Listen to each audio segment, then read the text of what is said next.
La semaine passée, Christophe nous a partagé la vision des temps qui viennent dans Ésaïe 54. Il nous a dit qu'il chantait un chant sous sa douche, qui, quand les montagnes s'éloigneraient, quand les collines chancelleraient, ton amour, oui ton amour, ne s'éloignera pas de moi. Et moi, depuis quelques semaines, je dirais même peut-être 2 mois, Dieu n'arrête pas de me parler de son amour et de l'amour extravagant de la croix.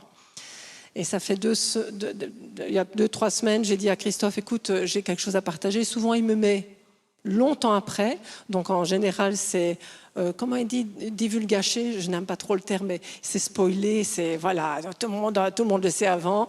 Et puis là, il m'a dit, écoute, je pars, tu peux prêcher la semaine prochaine. Et puis, j'ai pris ça. J'avais des choses dans mon cœur que j'ai essayé de mettre sur papier. On va beaucoup travailler avec la parole, parce que je pense que la parole parle d'elle-même. Et elle a de la puissance. Mais c'était surtout pour vous dire à quel point Dieu nous aime.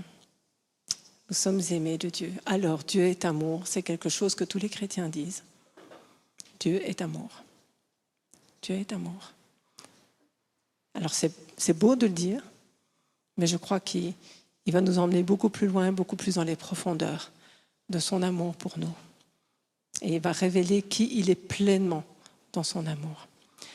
Amour extravagant. Je vais d'abord faire un petit feedback non théologique, je dis tout de suite, de la création jusqu'au moment où Jésus est venu. Ça va être rapide, c'est pas théologique. Ceux qui sont dans la théologie vont se retourner 3 fois, vont pas être bien. C'est pas grave.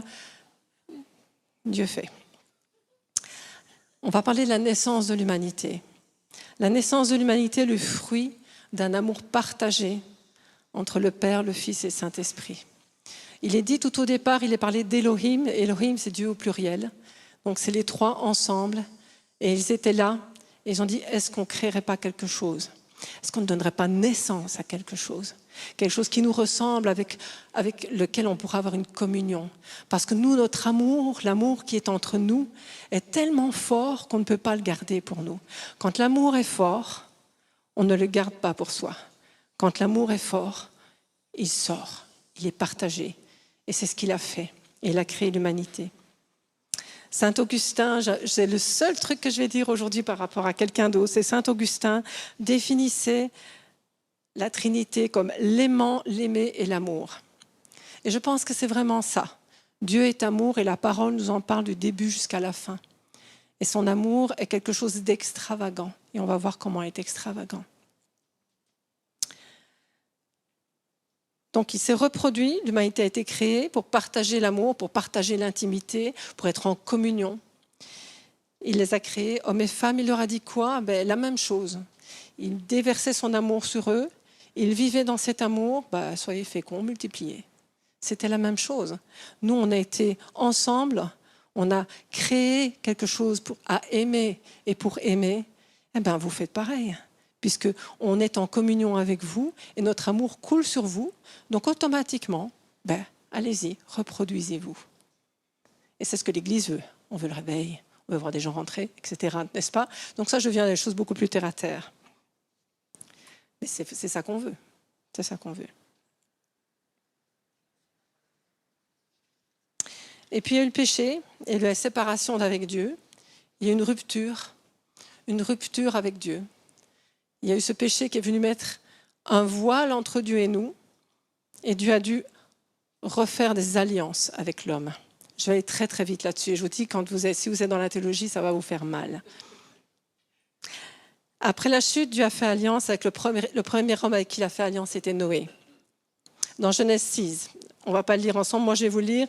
Et moi, je vais faire venir le déluge d'eau sur la terre pour détruire toute chair ayant souffle de vie sous le ciel, parce que l'homme faisait des abominations. Tout ce qui est sur la terre périra. Mais j'établis mon alliance avec toi, Noé. Tu entreras dans l'arche, toi et tes fils, ta femme et les femmes de tes fils avec toi. Dieu fait alliance avec Noé et ensuite, quand il revient sur la terre, que l'eau diminue, il fait une alliance universelle. C'est-à-dire qu'il lui dit « Je ne détruirai plus l'homme par l'eau ». C'est une chose. Et je fais alliance avec toi. Dieu s'engage à nouveau envers l'homme. Dieu est toujours dans l'engagement, dans le don de soi. Il cherche la communion. Il veut la communion. L'homme s'en éloigne par le péché et Dieu cherche la communion et veut la communion. Ensuite, on voit Abraham, puis qui est devenu Abraham, père d'une multitude. Dieu fait alliance avec lui dans Genèse 15 et il lui fait des promesses. Ensuite, il teste Abraham. Et ça, c'est important de le retenir pour plus tard. Dieu éprouve l'engagement d'Abraham en lui, demandant de sacrifier ce qu'il a de plus cher. Et Abraham obéit, va avec son fils, celui qu'il a attendu. Il avait envie d'un fils, il avait la promesse d'un fils, il était vieux et il a eu ce fils. Et alors Sarah, je ne vous dis pas, elle était vieille, plus vieille que moi encore, plus vieille que n'importe qui d'entre nous. Vous imaginez, vous les dames d'un certain âge, à nouveau avoir un enfant. Elle s'est dit, moi, j'aurai plus d'enfants. Et là, elle a eu un fils, le fils de la promesse. Il a dû y avoir une joie immense. Puis il lui dit, ce que je t'ai donné, rends-le-moi. Vous avez envie de faire ça? Quand Dieu vous donne quelque chose, rends-le-moi. Je t'ai donné un don de prophétie, rends-le-moi. Vous êtes prêts? Non, mais franchement, moi, il me l'a fait. Pendant des années, je n'ai plus ouvert la bouche. Il a dit, prends-le-moi. Alors au début, ça m'a super coûté. Je vous dis pas, ça m'a super coûté. Parce que je recevais des choses. Bien sûr qu'il me parlait. Mais il me disait, tais-toi. Et je ne parlais pas. Je lui ai offert parce que finalement, ce n'est pas ça le plus important. C'est lui le plus important. Il éprouve l'engagement d'Abraham en lui demandant de sacrifier ce qu'il a de plus cher.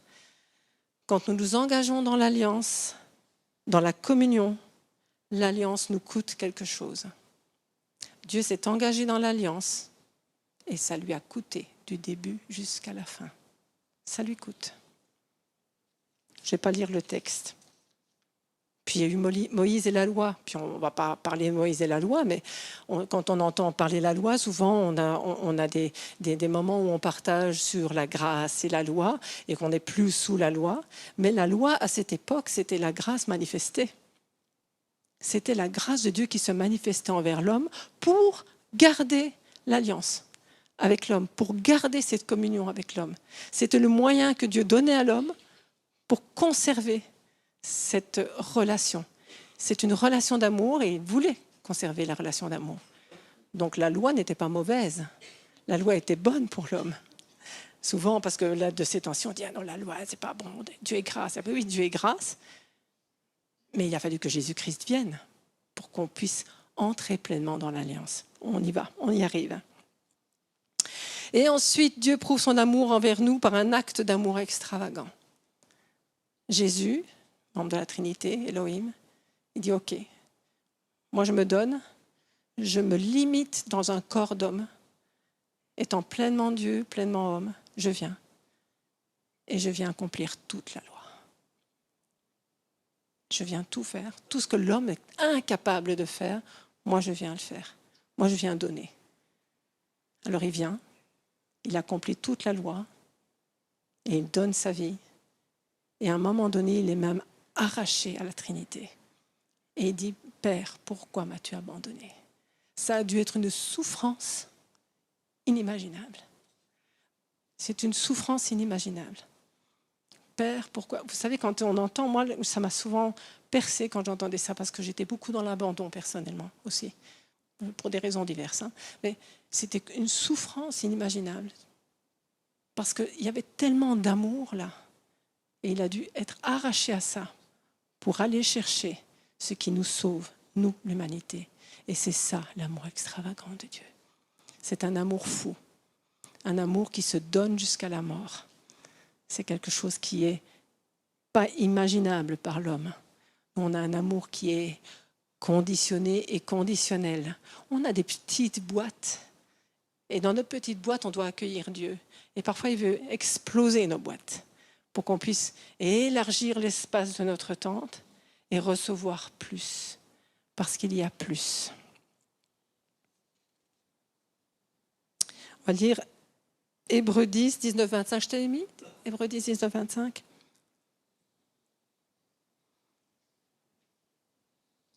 Quand Jésus est mort à la croix, il y a eu le voile qui s'est déchiré. Alors on appelle ça voile, je ne sais pas pourquoi on appelle ça un voile. C'était une tenture très épaisse.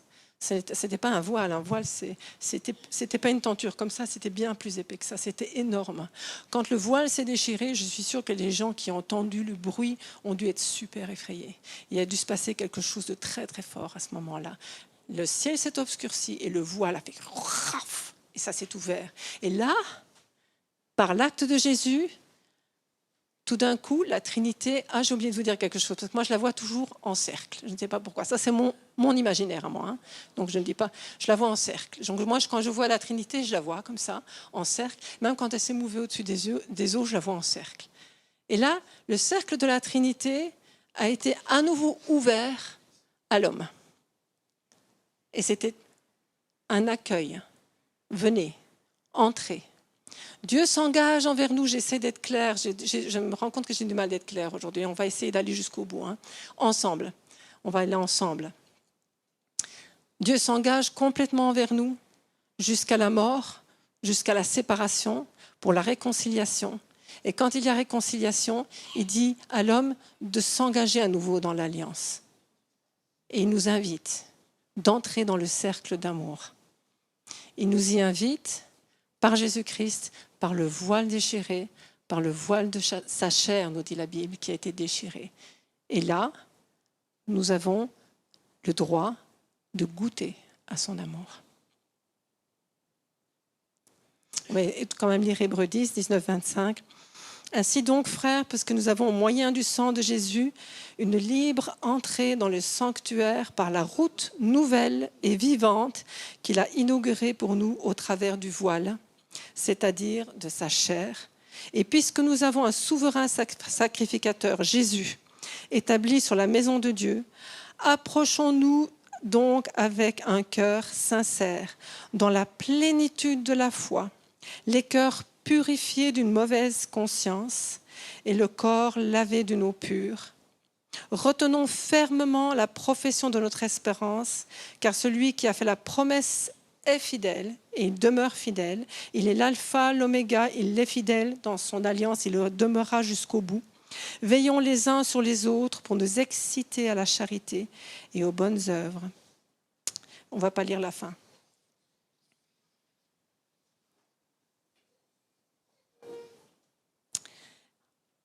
Quand on entre dans ce cercle d'amour,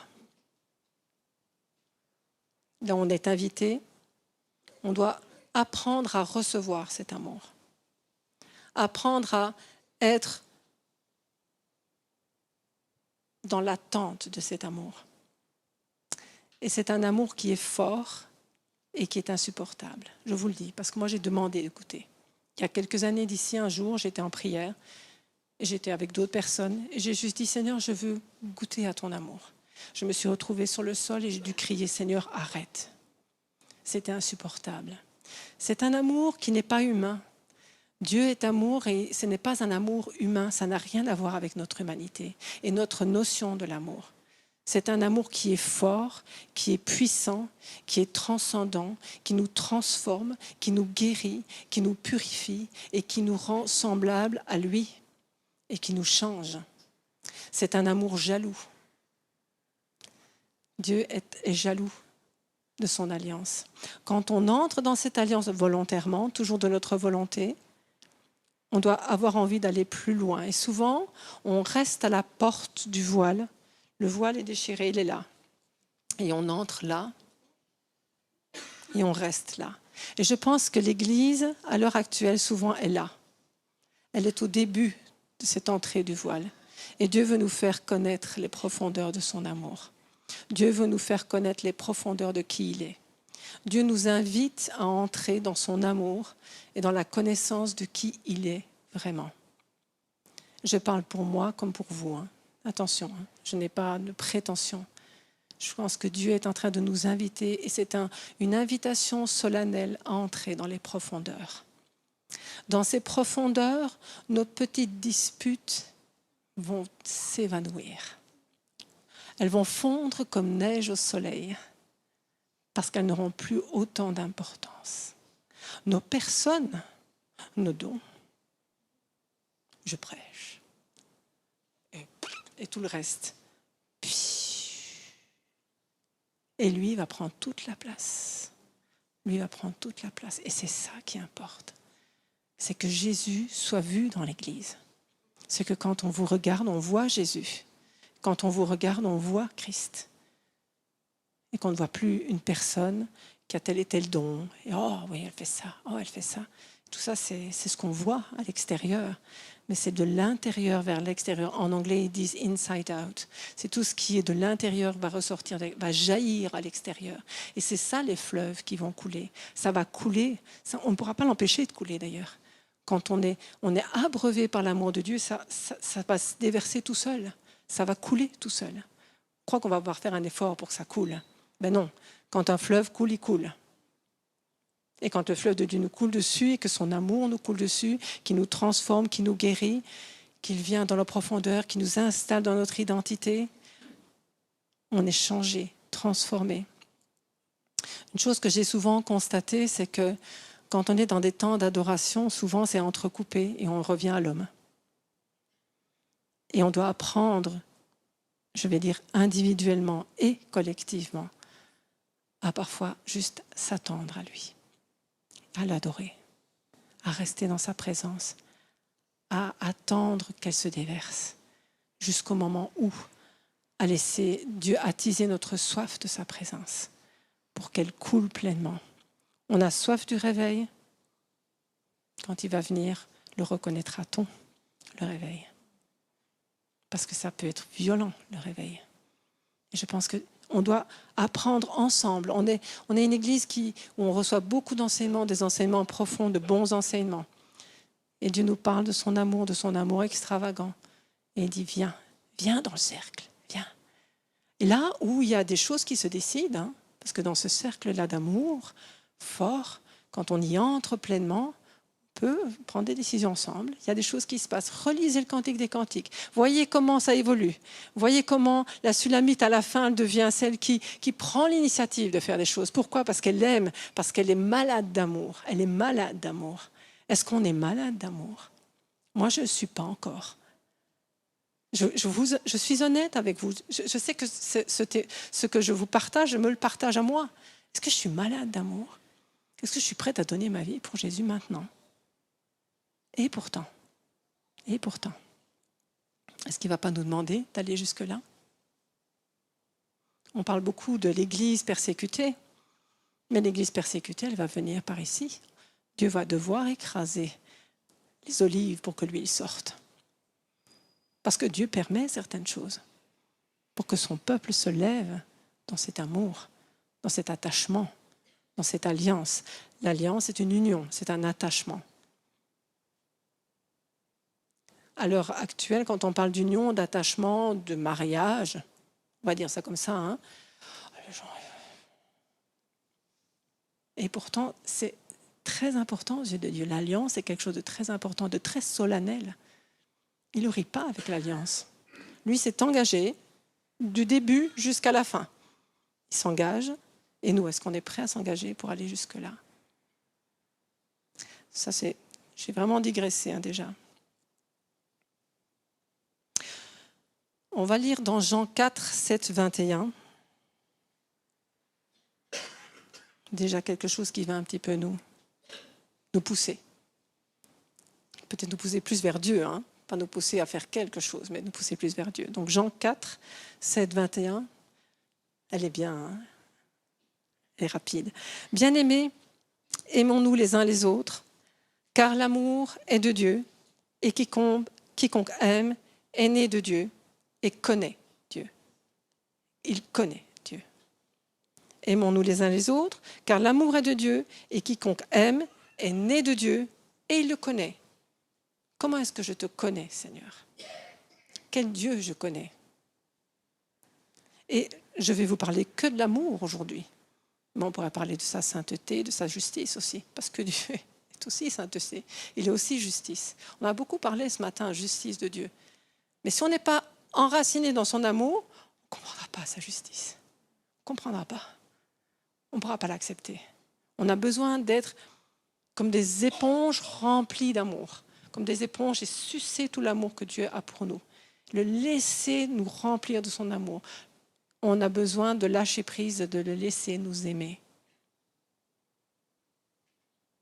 Et à ce moment-là, on pourra crier « Je t'aime Seigneur » parce que ça va sortir tout ça. On va hurler « Je t'aime Seigneur, je t'aime ». On va avoir des élans d'amour parce qu'on connaîtra son amour dans les profondeurs. On a besoin que là où parfois ça fait mal, là où on a des craintes, là où il y a des choses, que son amour vienne dans les profondeurs et entre et s'enracine en nous. Celui qui n'aime pas n'a pas connu Dieu, car Dieu est amour. Ça, c'est Jean qui dit. L'amour de Dieu a été manifesté envers nous en ce que Dieu a envoyé son Fils unique dans le monde afin que nous vivions par lui. Et cet amour consiste non point en ce que nous avons aimé Dieu, mais en ce qu'il nous a aimés et envoyé son Fils comme victime expiatoire pour nos péchés. Donc on n'était vraiment pas méritants. Il dit, bien-aimés, si Dieu nous a ainsi aimés, nous devons aussi nous aimer les uns les autres. Donc lui aussi, il constate quelque chose. Il constate que Dieu nous a aimés de façon folle, et Jean était celui qui avait son visage et son oreille sur le cœur de Jésus. Il connaissait Jésus intimement. C'était celui qui représente l'intimité, Jean. Il y a vraiment cette chose-là qui est en lui et qui nous parle. Parce que lui connaissait des choses intimes de Jésus que d'autres n'avaient pas encore vues. Lui, il les voyait déjà comme ça. Ça, c'est Christophe. Parce que moi, je ne viens pas, mais j'écoute les enseignements. Et c'est super important, ces enseignements. Parce que c'est vraiment de ce temps-ci. C'est quelque chose de très prophétique. Personne n'a jamais vu Dieu. Si nous nous aimons les uns les autres, Dieu demeure en nous et son amour est parfait en nous. Donc l'amour parfait se manifeste dans le fait que nous nous aimions les uns les autres. Ça, c'est l'amour parfait de Dieu qui se manifeste. Si nous ne nous aimons pas les uns les autres de façon naturelle, pas en nous forçant, c'est qu'on a encore besoin de rester dans sa présence et de lui dire « Aime-moi, simplement Seigneur, aime-moi. Je reste là. » Jusqu'à ce que tu m'aies touché. Je viens 1 heure, je viens encore une 2e heure, je viens une 3e heure. Je connais plein de gens comme ça et j'étais choquée quand ils parlaient de ça parce que je disais mais qu'est-ce qu'ils font? Et j'entendais une femme de High Hope, donc la maison de prière de Kansas City. Elle disait je suis restée pendant des mois, je prenais du temps, elle avait des enfants, etc. Bon, elle était à la maison, elle prenait 1 heure, 2 heures chaque matin dans le silence total en disant je veux te rencontrer. Elle connaissait Dieu, elle connaissait la parole, elle était chrétienne, elle était née de nouveau, mais elle avait l'impression qu'il y a quelque chose de plus. Et elle dit, un jour, tout d'un coup, Dieu s'est manifesté. Et parce qu'en fait, il a trouvé le chemin. Je crois que ce n'est pas Dieu qui ne se manifestait pas, c'est juste que ça nous prend du temps pour faire taire toutes nos pensées, faire taire tout ce qui est en nous. Quand je m'arrête, ça y est, c'est parti. J'ai le ciboulot qui... Allez, ça y est. Alors pour le faire arrêter, c'est insupportable parce qu'il faut du temps. Il faut du temps. Honnêtement, il faut beaucoup de temps. Moi, j'ai besoin de beaucoup de temps. Je suis quelqu'un qui pense tout le temps. Vous, non, mais moi, oui. Et donc, voilà. Et donc, prendre ce temps dans sa présence jusqu'à ce que Dieu vienne, trouve le chemin et tout d'un coup, il y a une faille. Et il va rentrer dans la faille. Et là, on va commencer à connaître Dieu pleinement. Et la première chose qui va se manifester, c'est son amour. Ensuite, il va manifester d'autres choses. Mais la première chose qui va se manifester, c'est son amour. Parce qu'il est amour. Il est amour extravagant. Et donc, on a besoin de goûter à son amour. On a besoin de manger cet amour. On a besoin de l'ingérer pour que ça devienne partie, que ça fasse partie de nous. Et ça, c'est quelque chose qu'on a beaucoup oublié dans les églises charismatiques. C'est qu'on est toujours dans l'action. On oublie d'attendre. On oublie de se laisser faire. Dans les églises charismatiques, il faut toujours faire quelque chose. Qu'est-ce qu'on peut faire maintenant? C'est vrai, moi, je suis comme ça aussi. Et parfois, je me force à fermer les yeux pour ne pas voir que quelqu'un a besoin de quelque chose. Parce que je me dis, non, on va aller prier pour lui. Mais parfois, ce n'est pas le moment. Moi, je sens que ce n'est pas le moment. Donc, je ferme mes yeux. Je me concentre sur lui. mais on a besoin d'y goûter personnellement. Donc, chez soi, pas dans ta chambre. L'endroit était bien, prends une tasse de thé avec le Seigneur. Et puis aussi collectivement. Est-ce que je parle de ça? Dans la dédicace du temple de Salomon, Parce reprenez les versets, je ne sais plus exactement où ils se trouvent. La dédicace du temple de Salomon est exactement la prière que David a faite. Donc Salomon était le fils de David, et Salomon a eu le droit de reconstruire le temple. Et il y a eu la dédicace du temple. Et il y a juste un mot en hébreu qui est juste différent. C'est que David, il parlait pour une personne, et Salomon, il parlait pour une collectivité. Et Dieu est le Dieu de notre intimité personnelle, mais il est aussi le Dieu d'une intimité collective, qu'on peut vivre collectivement. On ne doit pas vivre notre intimité que collectivement avec Dieu, mais on doit la vivre aussi collectivement et apprendre à la vivre collectivement dans nos réunions, voir comment Dieu fait et juste être à l'écoute et lui dire écoute, on vient parce qu'on veut être aimé de toi. Nous, on va dire on vient parce qu'on veut t'aimer, Seigneur. Pas vrai? On vient t'aimer, on vient t'adorer. Et c'est vrai, c'est bon, c'est très bon. Mais l'adoration fait qu'on se laisse aussi être aimé. C'est un échange, c'est quelque chose qui... voilà, encore le cercle. On entre dans le cercle et il y a quelque chose qui va se passer, qui va se produire en nous, qui va être fort et qui va nous fonder. Qui va nous fonder pour quand le flot de ce fameux réveil qu'on attend va venir, on ne va pas se retrouver jeté dehors parce qu'on ne comprendra pas. Et moi, c'est ma prière. Je ne vous cache pas, c'est ma prière. Seigneur, que je comprenne ce que tu fais quand tu le fais. Une autre personne que j'aime beaucoup, qui est aussi de IHOP, parce que j'aime bien IHOP. Bon, j'y suis allée, j'aime bien, donc je n'écoute pas tout ce qu'ils font du tout, mais elle disait ceci, elle chantait quelque chose, elle disait « I don't want to be offended », je ne veux pas être offensée. Et je me dis, mais pourquoi est-ce qu'elle ne veut pas être offensée? Pourquoi tu ne veux pas être offensée? Qu'est-ce qui se passe? Et en fait, elle lui disait à Dieu, je veux comprendre ce que tu fais. Et quand tu le fais, je veux comprendre que c'est toi qui le fais, que c'est toi qui le permets. Et je pense qu'on doit apprendre ça aussi de Dieu. C'est qu'il ne fait pas les choses à la manière d'un homme. Il est Dieu et il sait ce qu'il fait. Il voit au-delà de la montagne que nous, on va devoir gravir et redescendre avec lui. Mais lui, il voit au-delà. Et quand les montagnes arrivent, il faut qu'on puisse comprendre qu'il les a permises et qu'il nous aime malgré tout et qu'il nous aidera à passer au-delà. Ça, c'est encore des messages qu'on a reçus dernièrement. Ici, ce qui est dit, c'est celui qui n'aime pas son frère ne connaît pas Dieu, car Dieu est amour. Et ça, c'est super important. J'avais un verset qui me revenait beaucoup un passage qui me revenait beaucoup pendant la louange, c'est Éphésiens 3. Donc, je ne te l'ai pas donné, mais...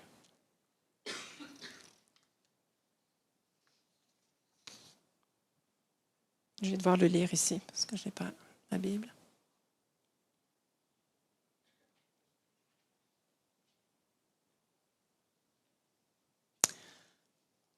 Tout. Je vous ai dit, on aurait beaucoup de passages, donc voilà, on y va ensemble. À cause de cela, moi, Paul, le prisonnier de Christ pour vous, païens, si du moins vous avez appris comment je fais part de la grâce de Dieu qui m'a été confiée pour vous, c'est par la révélation que j'ai eu connaissance du mystère sur lequel je viens d'écrire en peu de mots, par la révélation. En les lisant, vous pouvez vous représenter l'intelligence que j'ai du mystère de Christ. Il n'a pas été manifesté aux fils des hommes dans les autres générations comme il a été révélé maintenant par l'Esprit aux saints apôtres et prophètes de Christ. Ce mystère, c'est que les païens sont co-héritiers. Non, ce n'est pas celui-là. C'est que la suite, c'est bien que nous soyons enracinés et fondés dans l'amour.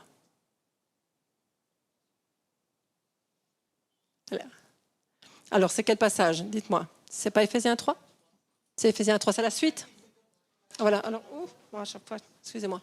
Afin qu'il vous donne, selon la richesse de sa gloire, d'être puissamment fortifié par son esprit dans l'homme intérieur. Voilà. En sorte que Christ habite dans vos cœurs par la foi, étant enraciné et fondé dans l'amour. Continue. Que vous puissiez comprendre avec tous les saints quelle est la largeur, la longueur, la profondeur et la hauteur, et connaître l'amour de Christ qui surpasse toute connaissance, en sorte que vous soyez remplis jusqu'à toute la plénitude de Dieu. La plénitude de Dieu, d'après ce texte, ne peut se manifester en une seule personne. Elle se manifeste dans la communauté. afin que vous soyez ensemble, enracinés et fondés dans l'amour. La parole nous démontre, et Paul nous dit que c'est un mystère qu'il a reçu par révélation. Par révélation, pourquoi ? Parce qu'il était proche du cœur de Dieu. Il entrait dans le cercle. Et en entrant dans le cercle, on peut entrer dans le cercle et être enraciné et fondé dans l'amour. On ne s'enracine pas en une seconde. On s'enracine et on se fonde dans l'amour parce qu'on passe du temps dans la présence de Dieu. Et on passe du temps personnellement et puis on passe du temps collectivement dans la présence de Dieu en recherchant sa personne, en recherchant d'entrer dans le cercle de son amour. Les gens qui vont tenir dans les temps qui vont venir, qui ne seront pas des temps faciles prophétiquement, maintenant tout le monde peut le dire et c'est assez simple, mais ce sont les gens qui seront enracinés et fondés dans l'amour. On a besoin, c'est un appel solennel. Dieu nous appelle à entrer au-delà du voile de sa chair et d'oser aller fréquenter ce Dieu qui est amour, mais qui est saint et qui est jaloux et qui est fort et qui est puissant et qui est justice. Et l'amour est le fondement, mais toutes les autres choses seront là et on les comprendra. On a chanté, j'ai entendu ce matin, tu avais chanté Saint, Saint, Saint est le Seigneur. On parle de la justice de Dieu. Mais ces choses, l'homme ne peut pas encore les vivre pleinement s'il n'est pas fondé et enraciné dans l'amour. On ne l'a pas chanté encore, mais ils ont chanté avant. On a besoin d'être fondé et enraciné dans l'amour de Dieu pour pouvoir aller au-delà. Nos réconciliations, nos petites guéguerres internes vont se régler quand nous serons enracinés et fondés dans l'amour. Pourquoi ? Parce que quand on va entrer dans le cercle, je n'appelle pas ça le cercle, mais c'est quand on va rentrer dans la matrice de Dieu, parce que c'est la matrice de Dieu en fait. Quand on va rentrer dans la matrice, il y a des choses qui vont s'évanouir, des choses qui n'auront plus autant d'importance. On ira demander pardon facilement. Mais pourtant j'avais raison. Je sais ce que je dis. Non? Oh, moi, je peux vous parler de ça. Hein? Il n'y a pas de problème. Ah, ben, je sais ce que je dis. Je sais ce que je fais. J'ai raison. Et puis, tu as vu comment il m'a parlé? Ah, c'est un homme. Ah, ben ouais. C'est une femme. Hein. C'est un homme, c'est une femme. Bah ouais. Regardez-moi, j'ai des trous à mes chaussettes et le Seigneur me dit, attention, des trucs que tu as à tes chaussettes, montre-les. Cache pas ce que tu as dans tes chaussures. Parce que de toute façon, quand je vais venir dans ma gloire, on va voir tes trous à tes chaussettes. Ben c'est ça en fait qu'il est en train de me dire. Ouais, je vais aller un peu plus loin dans cette prophétie. On va voir que tu as des trous. Alors, tant qu'à faire, montre-les tout de suite. Montre tes trous dans tes chaussettes. Et règle ça avec moi. Viens dans mon amour. Et là où toi tu essayes de faire les choses par tes propres moyens, prophétie qu'on a eue juste avant, je te montrerai que non, tu ne peux pas, mais que moi, je vais le faire pour toi. Tu vas lâcher tes paquets, ce que tu tiens. Ah non, moi je ne peux pas m'empêcher. Hein. J'ai peur, je ne peux pas m'empêcher. Hein. J'ai mes petits sacs et j'ai peur. Hein. Et j'ai peur. Hein. Et je tiens mes paquets. Et c'est à moi. Hein. Moi, je m'appelle crainte. Moi. Ça, c'est votre identité. Et quand vous êtes comme ça, non? Moi, j'ai des craintes, hein, mais je dois les déposer. Et les déposer. Et c'est quand son amour coule sur moi que tout d'un coup, ces craintes s'évanouissent et qu'elles pâlissent, elles deviennent moins présentes. Et petit à petit, elles disparaissent. Mais j'ai besoin de son amour. J'ai besoin qu'il me manifeste son amour. Donc j'ai besoin de lui laisser le temps de me manifester. Je ne sais pas où c'est le service. Hein. Bonjour Seigneur, je te commande, tac, tac, tac, tac, tac. Réunion de prière, hein, ça. Réunion de prière. Bonjour Seigneur, voilà, je vais prendre un Mac puissance, un petit peu de guérison, un petit peu de ça, un petit peu de ça. Merci, au revoir. Non, mais c'est un petit peu d'irène, mais c'est ça. Alors que la prière, c'est rentrer dans les profondeurs de Dieu. Et alors, on va prier peut-être des choses qu'on n'a pas pensées. Peut-être même pour des gens qu'on n'a pas rencontrés. On va peut-être entrer dans des sphères de prière qu'on ne va pas comprendre, mais c'est Dieu. Et c'est lui qui va déposer ses fardeaux sur nos cœurs. On ne peut même pas rentrer dans le McDo du ciel et dire « Ah Seigneur, voilà, dépose ton fardeau, s'il te plaît, merci, j'ai livré. » Non, c'est ça. C'est ça. Et on est tous pareils. Hein. Il n'y en a pas un qui va. Même si vous croyez au-dessus de la mêlée, je peux vous dire, vous ne l'êtes pas. Dès qu'on se croit au-dessus de la mêlée, Dieu nous ramène. Dieu nous ramène devant notre mur. Moi, chaque fois, je me suis cru au-dessus de la mêlée. Chaque fois, prophétiquement, je me suis cru au-dessus de la mêlée. Avant que je ne l'abandonne tout ça, je me prenais des murs, mais des murs. Et paf. Et puis, j'ai mal. Bah oui. Reviens au centre de mon amour. Reviens là où tu vas être utile finalement. Viens m'aimer. Viens te laisser être aimé de moi. Et alors, quand tu serviras, ça n'aura pas la même importance. Et puis, tu feras les choses sans attendre rien de l'autre, sans attendre une reconnaissance. Ah, un tel, il prophétise. Ça, c'est humain, c'est très humain. C'est bien, et les dons sont bien. On va lire d'ailleurs 1 Corinthiens 13. Vous avez bien ce passage, hein? 1 Corinthiens 13, 1 à 13. Quand je parlerai les langues des hommes et des anges, si je n'ai pas la charité, l'amour, je suis un airain qui résonne ou une cymbale qui retentit. Non, c'est un truc électrique, mais on peut faire... Non, même pas ça. C'est même pas une... Prenez une casserole, tapez dessus avec une louche, ça donne ça. C'est ça. J'ai failli prendre ma casserole à la maison et je n'ai pas prise. Ça parle. Ah, ça parle, hein, vous ne pourrez pas l'oublier. Moi, j'enlève mes chaussures, je prends mes casseroles. Donc, quand je parlerai les langues des hommes et des anges, si je n'ai pas la charité, je suis un airain qui résonne, une cymbale qui retentit. Et quand j'aurai le don de prophétie, la science de tous les mystères et toute la connaissance, quand j'aurai même toute la foi jusqu'à transporter des montagnes, si je n'ai pas l'amour, je ne suis rien. Et quand je distribuerai tous mes biens aux pauvres, pour la nourriture des pauvres, quand je livrerai même mon corps pour être brûlé, si je n'ai pas la charité ou l'amour, cela ne me sert à rien. La charité est patiente, rien que ça déjà, pleine de bonté, elle n'est point envieuse quand quelqu'un est mis à l'honneur. C'est toujours les mêmes, toujours sur eux. Seigneur, c'est toujours sur eux qui prophétisent. C'est pas normal ça. Ça vous est jamais arrivé?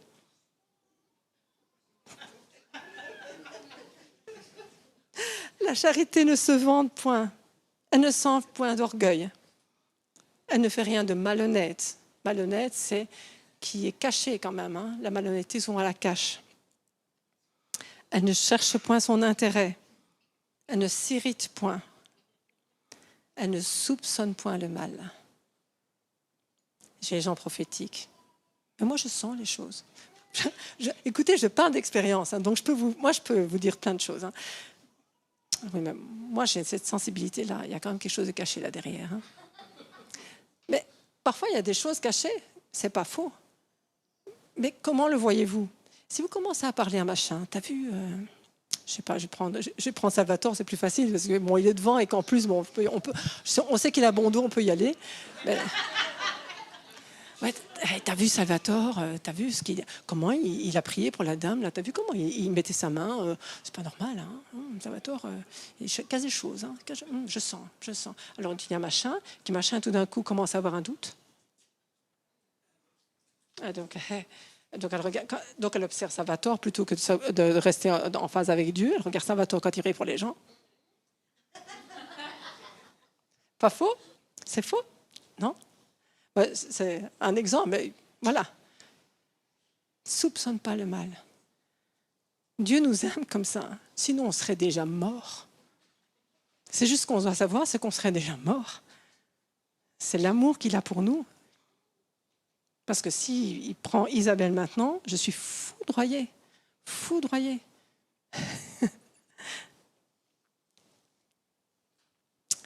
Elle ne se réjouit point de l'injustice. Alors ça, c'est encore plus insidieux. Et ça, j'aime bien en parler. Parce que souvent, quand quelqu'un vit quelque chose de pas bien ou de difficile, on a une tendance à se réjouir que nous, non. C'est très humain. C'est très, très humain. Alors, il y a des gens qui ont beaucoup d'empathie, mais... Seigneur, je te prie pour la personne là. Ça me dit... Je suis contente de ne pas être dans la même situation. Hein.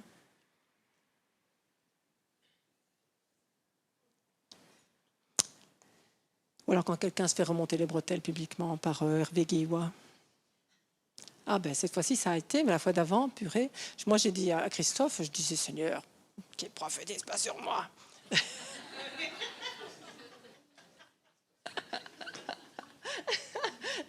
Mais voilà. Il remontait les bretelles à tout le monde là. Oh, oh, oh. Hein? J'étais orgueilleuse. J'ai dû me repentir de ça. Donc je le fais publiquement, je vous le dis, j'ai dû me repentir. Je dis, pardon Seigneur, pardon. Si tu dois me reprendre, reprends-moi. S'il nous reprend, c'est par amour. S'il reprend ses enfants, c'est par amour. Il ne va pas nous reprendre pour nous mettre par terre, mais c'est simplement pour nous transformer, pour qu'on puisse marcher droit. Là, un enfant, si on ne le reprend pas, il fait n'importe quoi. Il a besoin d'être corrigé. Bon, là, c'était public, c'est moins marrant, quoi. Il faut le dire quand même, mais bon. Alors, se réjouit point de la justice, mais elle se réjouit de la vérité. Elle excuse tout, elle croit tout, elle espère tout, elle supporte tout. La charité ne périt jamais. Les prophéties prendront fin, les langues cesseront, la connaissance disparaîtra. Car nous connaissons en partie et nous prophétisons en partie. Mais quand ce qui est parfait sera venu, ce qui est partiel s'évanouira, disparaîtra. Lorsque j'étais enfant, je parlais comme un enfant, je pensais comme un enfant, je raisonnais comme un enfant. Lorsque je suis devenu homme, j'ai fait disparaître ce qui était de l'enfant. Et c'est ce que Dieu est en train de dire à l'Église. Il dit aux enfants spirituels, notre petite Romina, ou des gens comme ça, soyez des enfants. C'est normal.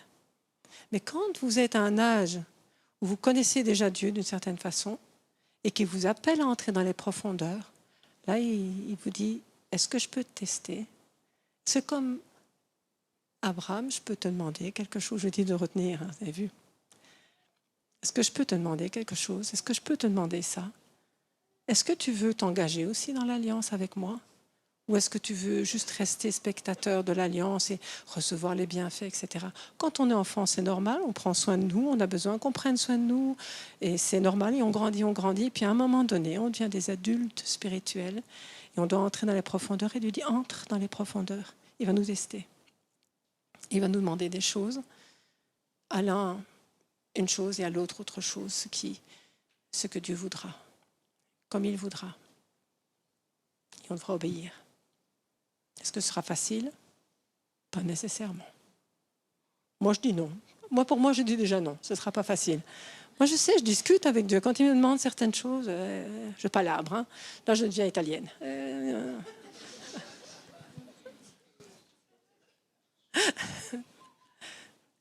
Mais on a besoin de connaître cet amour. Donc là, l'invitation, elle est lancée pour que nous puissions partir dans les profondeurs de son amour.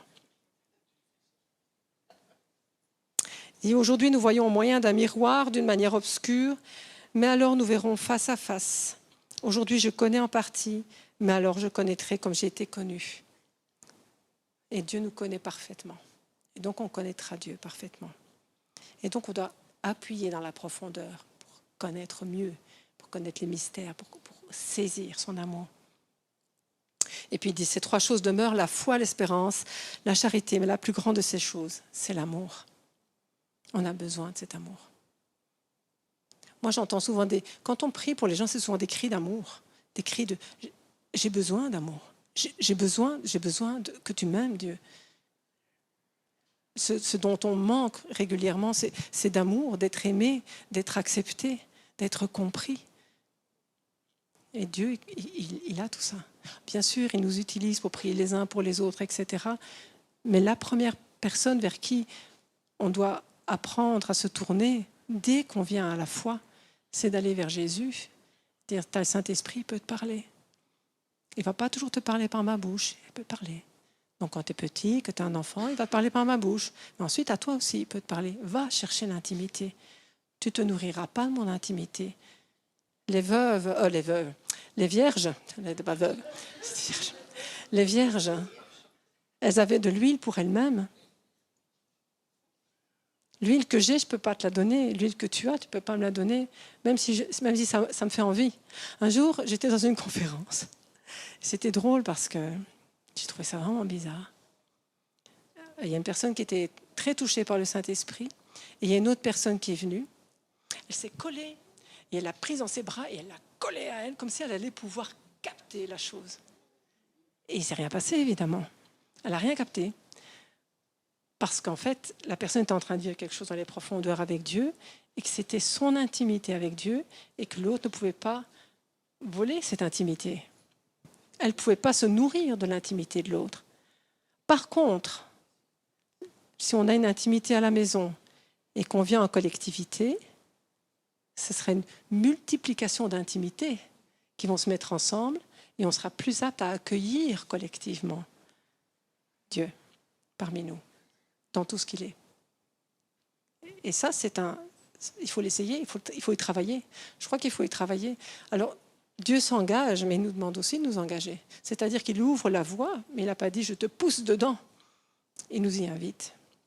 Et aujourd'hui, c'est encore une invitation d'entrer dans cet amour extravagant et de se laisser aimer par celui qui aime par-dessus tout, qui a donné sa vie pour chacun d'entre nous. Alors des humains aussi donnent leur vie pour d'autres. Ce n'est pas la même chose. Parce qu'ils ne sont pas les porteurs d'un tel amour. Et déjà, ça nous fait pleurer, ça, quand on voit que des gens ont donné leur vie pour d'autres. Pendant la guerre, il y a des gens qui ont donné leur vie pour d'autres, etc.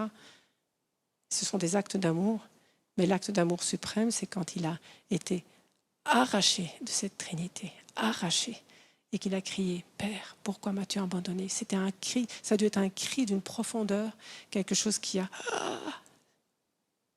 Et là, il s'est passé quelque chose, il nous a sauvés. Et il a dit, maintenant, moi je suis là avec le Père et je vous invite à venir avec moi près du Père. J'ai été un peu partout, mais j'ai des textes qui sont très très beaux à lire, mais qui parlent aussi d'un autre sujet, qui parlent de l'amour, mais qui nous parlent aussi de la sainteté. Et donc je ne vais pas venir là-dessus. On va conclure avec le Cantique des Cantiques, chapitre 8, versets 6 et 7. Mais moi, comme un sceau sur ton cœur, comme un sceau sur ton bras, car l'amour est fort comme la mort. La jalousie est inflexible comme le séjour des morts. Ses ardeurs sont des ardeurs de feu. Une flamme de l'Éternel. Les grandes eaux ne peuvent éteindre l'amour et les fleuves ne le submergeraient pas. Quand un homme offrirait tous les biens de sa maison contre l'amour, il ne s'attirerait que le mépris. Et on voit là que l'amour, il est fort comme la mort, et c'est du feu. Alors que Dieu enflamme nos cœurs, que les braises qui sont juste un peu allumées, mais qui soufflent dessus, que ce soit le cri de nos cœurs dans les temps qui viennent, et que son amour se manifeste parmi nous, c'est-à-dire que sa présence se manifeste parmi nous. Quand on parle de sa gloire, c'est la présence de Dieu, que sa gloire se manifeste parmi nous. Amen.